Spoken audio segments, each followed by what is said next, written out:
Respect failure as much as you respect success. In fact, fear people who have not failed. They are too innocent to counsel you. There is a requisite level of failure you must carry as a badge to balance your understanding in counseling people. Believe me, anybody who comes to you with 100 over 100 is still a child in the school of success. There is a requisite scar that gives you a balanced perspective. Have you failed enough to be able to talk to me? Don't tell me all the stories. I just prayed and the person was healed. I just spoke and they gave me an auditorium. You are not the person to counsel me. I respect you. Carry your results until you learn the other side of life. My goodness, there are people that have failed enough and they can talk to you. When they talk to you, they utter from their pain. Their pain has been turned to wisdom. Every sentence is a life lesson. A woman who tells you, I have been barren for 10 years. Now God gave me 3 sets of twins. Forget the twins and learn wisdom. Don't just respect crowns, respect scars. The wise respect both scars and crowns. Can I encourage someone? Your failure is still an asset. Don't throw it, archive it. It will be one of the qualifiers for your speaking to people tomorrow. Apostle, I have cried. I have failed in life. I know what it means to be an irresponsible father. Don't throw that experience, archive it. One day you will use from that wisdom and mentor an arrogant young man who thinks life is so easy. Most times when we are starting out in life, because of the leverage of prayer, the prophetic, or generally life just playing games with you, you can believe life is so easy and you are wondering, so why are people crying like this? I just got married and 3 months it's been so rosy. In fact, my wife is the best thing that has happened to me. And you go online and embarrass yourself. And someone who has been married for 15 years, he said, may God help you. After 2 years, you just turn and start saying life is unpredictable. All these unwise things that people do. Do not just respect those who have succeeded alone. Respect those who have failed. Not everybody fails. Respect those who have failed. Failure is an asset when you can turn it to power.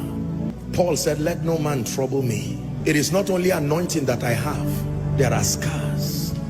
Gentlemen, don't just look for those who live in mansions. Go and look for mama and let her teach you the secret of happiness in a hut.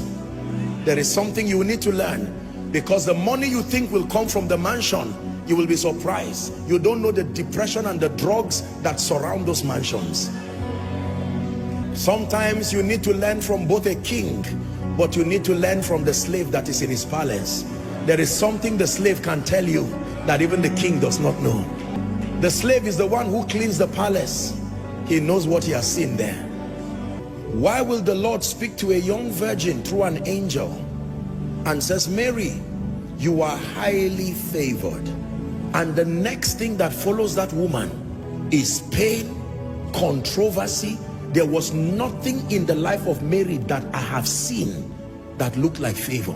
An angel comes from heaven and says, you are highly favored. I would expect the king to call her and say, I had a dream. There is free land for you. As soon as Jesus is born, you become tax-free. That sounds to me like favor. So God calls scar favor. He calls controversy favor. He calls pain favor. Why would you say a woman is high? God is speaking to someone. Don't listen, you may cry, but don't be embarrassed about your failures again. There is something about the speaking of God, that until you are at your lowest moment, there is something about the voice of God you cannot hear. There is a pain requirement to hear certain things about God. Tonight's message is very deep. For some of you, you really will not understand it this night. You are too innocent. You have been shielded by the sacrifices of others. You may not really understand this.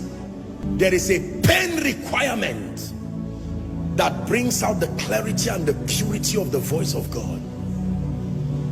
There is a way a man of God fails and fails and fails in ministry, that he goes back and he says, Lord, teach me. When he writes a book about the leadership of the Spirit, read it.